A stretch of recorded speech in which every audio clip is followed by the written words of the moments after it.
प्यारे बच्चों, मैंने आपके साथ लास्ट टर्न पे डिस्कस किया था नंबर सिस्टम। और नंबर सिस्टम में मैंने सबसे पहले आपको समझाया था कि भाई रैशनल नंबर्स क्या होते हैं। रैशनल नंबर्स का हम किसी भी लाइन पर रिप्रेजेंटेशन कैसे करते हैं, चाहे वो नेगेटिव हो चाहे वो पॉजिटिव हो, इसका रिप्रेजेंटेशन मैंने आपको करना सिखाया था।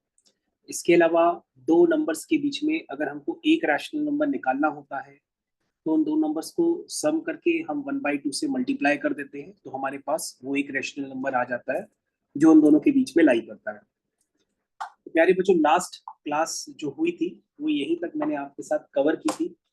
आज मैं इसके आगे फर्दर डिस्कशन करूंगा और आपको बताऊंगा कि भाई जिस तरह से दो रैशनल नंबर्स के बीच में एक रैशनल नंबर निकालने के लिए हम दो को सम करते हैं और सम करने के बाद उसको 1/2 से मल्टीप्लाई करते हैं, उसी तरीके से बच्चों अगर हमको यही काम दो से ज्यादा रैशनल नंबर्स के लिए करना होता है तो उस काम को हम किस तरह से करते हैं। और साथ में मैंने आपको ये भी बताया था कि भाई दो रैशनल नंबर्स के बीच में वैसे इनफाइनाइटली मेनी रैशनल नंबर्स होते हैं, तो उस बात की जानकारी मैंने आपको पहले भी दी हुई है। तो बच्चों अब हमारे पास यहाँ पर दो रैशनल नंबर्स के बीच में अगर हमको एक से ज्यादा रैशनल नंबर निकालना है तो उसका क्या मेथड होगा वो आपको ध्यानपूर्वक समझना पड़ेगा। तो प्यारे बच्चों, वंस अगेन हम आपका स्वागत करते हैं फिर से। तो सबसे पहले बच्चों हम लोग को एक नेक्स्ट क्वेश्चन क्रिएट करना है और उस नेक्स्ट क्वेश्चन को सबसे पहले मैं आपके नोट्स में लिखवाता हूँ, ढंग से समझिएगा। उसके बाद आपको एक्सरसाइज के क्वेश्चन खुद करने पड़ेंगे। तो क्वेश्चन है बच्चों, find 5 rational numbers, find 5 rational numbers between 3/5 and 4/5। तो बच्चों अगर हमको 3/5 और 4/5 के बीच में 5 रैशनल नंबर्स निकालने हो तो उसका प्रोसेस क्या होगा, ध्यान पूर्वक समझिएगा। सबसे पहले आपको ध्यान देना पड़ेगा कि इन दोनों के जो डिनोमिनेटर्स हैं वो सेम है। ध्यान से देखेंगे सारे बच्चे, इन दोनों के जो डिनोमिनेटर्स हैं वो सेम है। जब बच्चों डिनोमिनेटर सेम होते हैं तो ऐसे केस में हम क्या करते हैं, डिनोमिनेटर में +1 करके डिनोमिनेटर में +1 करके हम एक नंबर जनरेट कर लेते हैं और उस नंबर का हम दोनों रैशनल नंबर्स में न्यूमरेटर और डिनोमिनेटर में मल्टीप्लाई करते हैं। कहने का मतलब बच्चों सबसे पहले आपको क्या करना पड़ेगा, जैसे 3/5 है तो बच्चों इसका डिनोमिनेटर क्या है, 5। ठीक है बच्चों ध्यान से सुनिएगा कि वैसे तो दो रैशनल नंबर्स के बीच में इनफाइनाइटली मेनी होते हैं, लेकिन अगर आपको सर्टेन आंसर्स अपनी बुक से मैच कराने हैं तो आपको स्पेसिफिकली इस मेथड को याद रखना पड़ेगा कि भैया अगर दोनों के डिनोमिनेटर सेम है और दोनों के बीच में एक रैशनल नंबर नहीं चाहिए, एक से ज्यादा चाहिए। क्योंकि बच्चों लास्ट क्लास में हमने सीखा था कि यदि एक रैशनल नंबर चाहिए तो उसका क्या मेथड होता है, लेकिन एक से ज्यादा के लिए बच्चों आज मैं क्लास में आपको बता रहा हूँ। तो सबसे पहले बच्चों आपको डिनोमिनेटर में देखना पड़ेगा जो भी नंबर है, पहले तो उनके डिनोमिनेटर सेम होने चाहिए। और डिनोमिनेटर में जो भी नंबर है, जैसे क्या है नंबर है, बताओ बेटा कृष्ण क्या नंबर है। ओके, तो आपको न्यूमरेटर डिनोमिनेटर नहीं पता तो मैं आपको सिखाता हूँ। ऊपर वाले को कहते हैं न्यूमरेटर, नीचे वाले को कहते हैं डिनोमिनेटर। तो डिनोमिनेटर में नंबर है बेटा 5 और 5 में +1 करते हैं तो वो हो जाता है 6। तो प्यारे बच्चों आपको करना क्या होता है कि आप क्या करेंगे, इसको एक इक्विवेलेंट रैशनल नंबर में कन्वर्ट करेंगे, यानी कि 6 से मल्टीप्लाई और डिवाइड करके। तो बच्चों ये हो जाएगा 18 और ये हो जाएगा 30।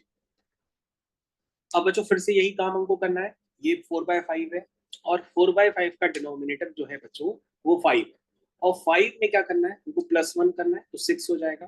तो हम 6 से मल्टीप्लाई और डिवाइड करेंगे तो बच्चों ये हो जाएगा 24 और ये हो जाएगा 30। तो बच्चों अब आप देख सकते हैं कि 18/30 और 24/30 ये दो नए रैशनल नंबर्स बन चुके हैं। लेकिन बच्चों ये है इक्विवेलेंट रैशनल नंबर, क्यों? क्योंकि अगर हम बच्चों सिंप्लीफाई करेंगे तो ये सिंप्लीफाई करके वापस क्या बन जाएगा, 3/5 बन जाएगा। ठीक है ना। अब बच्चों हमारे लिए काम बेहद आसान हो चुका है कि अगर हम 18/30 और 24/30 के बीच में 5 रैशनल नंबर्स लिखना चाहें तो वो मेथड काफी आसान हो चुका है। तो बच्चों 18 के बाद क्या आएगा, 19/30, फिर 20/30, फिर 21/30, 22/30, समझ गए, 23/30। तो बच्चों अगर आपका ध्यान जाएगा तो इन दो नंबर्स के बीच में 5 रैशनल नंबर्स क्रिएट हो चुके हैं। बच्चों ये पहला है, ये दूसरा है, ये तीसरा है, ये चौथा है, ये पांचवा है। और कृषक बता सकते हो कि इस बार जो मगरमच्छ का मुंह खुलेगा वो इस तरफ खुलेगा कि वो इस तरफ खुलेगा, मतलब मगरमच्छ का मुंह हम ऐसे खुलवाएं कि हम ऐसे खुलवाएं। तो कृष्ण ने बताया इस वाले मेथड से करवाइए, बिल्कुल सही कृष्ण ने बताया, क्योंकि कृष्ण ने बताया कि सर 18, 19, 20, 21 अगर हम लेफ्ट टू राइट बढ़ रहे हैं तो नंबर्स की वैल्यू बढ़ रही है, और नंबर्स की वैल्यू बढ़ने का मतलब ये है अगर हम यहाँ पे ऑर्डर भी लगाना चाहें तो ये बच्चों इंक्रीजिंग ऑर्डर है। ये क्या है, इंक्रीजिंग ऑर्डर है। तो बच्चों ये रिप्रेजेंट करने का एक मेथड भी होता है कि आप इस तरह से इनइक्वालिटी का साइन भी लगा सकते हैं, वरना आप आंसर तो निकाल ही चुके थे कि भैया 8/30 और 24/30 के बीच में 5 रैशनल नंबर्स। तो बच्चों ये 5 रैशनल नंबर्स आपको पूरी तरह से नजर आने चाहिए। क्या सबको नजर आ रहे हैं, यहाँ से लेकर यहाँ तक कितने नंबर है, 5 रैशनल नंबर्स। लेकिन बच्चों आपने ये मेथड कब लगाया, आपने बच्चों ये मेथड तभी लगाया जब दोनों के बीच में डिनोमिनेटर की वैल्यूज क्या है, सेम है। यानी इसका डिनोमिनेटर भी 5 है, इसका डिनोमिनेटर भी 5 है, और दोनों में जैसे ही आपने +1 किया तो 6 हो गया। तो 6 का मल्टीप्लाई डिवाइड करके आपने रैशनल नंबर फाइंड कर लिया। ठीक है, आई थिंक बच्चों सभी बच्चों को ये क्लियर कट बहुत अच्छे से समझ में आ गया होगा। ठीक है, क्या ये सभी बच्चों को समझ में आ गया? चलिए बच्चों, अब बच्चों हम लोग एक और क्वेश्चन करते हैं, और याद रखिएगा बच्चों एक रैशनल नंबर निकालने का जो मेथड है वो हम लोग ने लास्ट टर्म पे सीखा था, और आज की क्लास में डिस्कशन हो रहा है कि यदि हमको एक से ज्यादा रैशनल नंबर निकालने हो तो हमें क्या करना पड़ता है। तो सबसे पहले हम लोग को ये देखना पड़ता है कि भैया डिनोमिनेटर सेम होना चाहिए। तो डिनोमिनेटर पहले दोनों के सेम है तभी ये मेथड काम होता है, और डिनोमिनेटर में +1 करके जो भी नंबर आता है उसको हम न्यूमिनेटर डिनोमिनेटर में मल्टीप्लाई करते हैं। तो बच्चों हमारे पास एक अगला क्वेश्चन आ रहा है, भाई वैसे तो दो नंबर्स के बीच में आप कोई भी इनफाइनेटली मैनी रैशनल नंबर्स होते हैं लिख सकते हैं, लेकिन एग्जाम में ये सही नहीं माना जाता है। स्कूल के एग्जाम में टीचर तुरंत कट कर देगा अगर आपने स्पेसिफिकली मेरे मेथड को फॉलो नहीं किया। तो आप प्लीज मेरे मेथड को ही फॉलो करिए और इसी को ज्यादा से ज्यादा यूज करिए। चलिए, आपकी और प्रैक्टिस बढ़ाने के लिए हम एक क्वेश्चन और कराते हैं। This is find 6 rational numbers between find 6 rational numbers between 3 and 4। क्या कह रहा है भाई कि 6 रैशनल नंबर निकालने हैं 3 और 4 के बीच। कैसे निकालेंगे भाई सारे बच्चे, बड़ा आसान मेथड होता है। सबसे पहले बच्चों हम क्या करेंगे, सबसे पहले हमको कृष्ण बताएगा कि सर 3 और 4 का डिनोमिनेटर तो है ही नहीं यहाँ पे। हमने कहा नहीं बेटा ये तुम्हारी गलती है, 3 और 4 का डिनोमिनेटर है। देखो भाई 3 और 4 के डिनोमिनेटर में बच्चों क्या है, 1 है। क्या है बच्चों, 1 है। तो बच्चों 1 है अभी, ठीक है ना। ऐसा मत सोचिए कि कोई है ही नहीं, है। सभी का डिनोमिनेटर में 1 होता है बच्चों, तभी वो रैशनल नंबर कहलाता है। किसी के डिनोमिनेटर में बच्चों 0 नहीं होता है। तो ये बात सबको समझ में आई। ऐसे केस में बच्चों हम क्या करते हैं, हम सीधा पहले करते हैं, देखिए भाई सारे बच्चे ध्यान देंगे भाई, जितने भी बच्चे हैं सारे बच्चे यहाँ पर ध्यान देंगे कि इस बार हमको रैशनल नंबर्स कितने निकालने, बताइए भाई इस बार हमको रैशनल नंबर्स कितने निकालने, पढ़ के बताइए।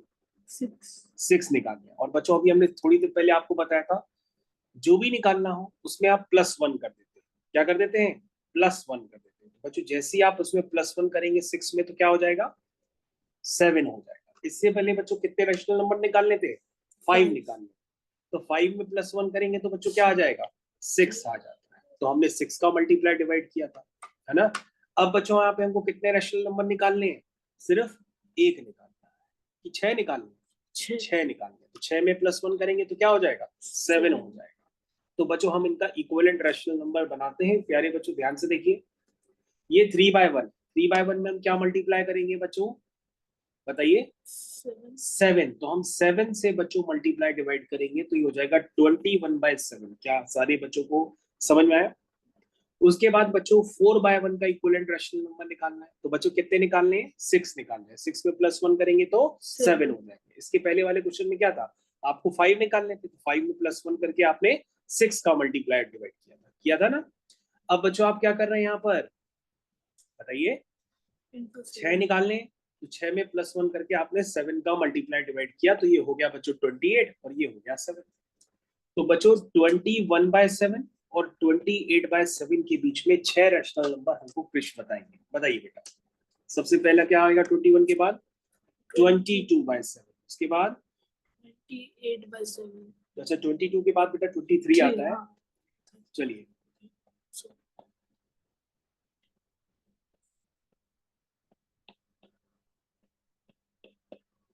तो बच्चों ये मैंने, आप अगर काउंट करेंगे तो टोटल मैंने 6 रैशनल नंबर लिख दिए हैं बिटवीन 21/7 एंड 28/7। तो आप इस प्रोसेस को बिल्कुल समझ गए होंगे और आपके दिमाग में याद आ गया होगा कि भाई हम n+1 के फैक्टर से हर बार मल्टीप्लाई और डिवाइड करते हैं इक्विवेलेंट रैशनल नंबर को बनाने के लिए, फिर उनके बीच में हम रैशनल नंबर फाइंड कर लेते हैं। n+1 क्या होता है? n होता है बेटा नंबर ऑफ रैशनल नंबर जितने भी चाहिए होते हैं, और +1 क्या होता है? +1 एक फैक्टर होता है। तो जैसे आप 6 चाहिए थे तो 6 + 1 कितना हो गया? 7। 8 चाहिए होते तो 8 + 1 हम कर देते 9 का मल्टीप्लाई डिवाइड। ठीक है भाई, मेरी बात सारे बच्चों को समझ में आ रही है? तो भाई मेरी बात सारे बच्चों को समझ में आ रही है भाई, मैंने किस तरह से किया? तो ये बात बच्चों आप सभी लोगों को अच्छे से क्लियर होनी चाहिए।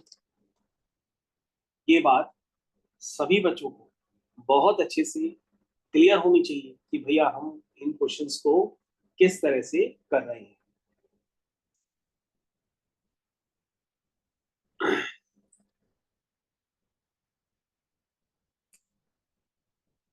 तो बच्चों हम लोग आगे कंटिन्यू करें? क्यों भाई, हम लोग बच्चों आगे कंटिन्यू करते हैं, और जब हम लोग डिफरेंट क्वेश्चंस करेंगे तो आपकी प्रैक्टिस यहाँ से बढ़ जाएगी। ठीक है बच्चों, तो बच्चों पहले हम लोग इस वीडियो को ब्रेक लगाते हैं और फिर नेक्स्ट क्वेश्चन को करते हैं।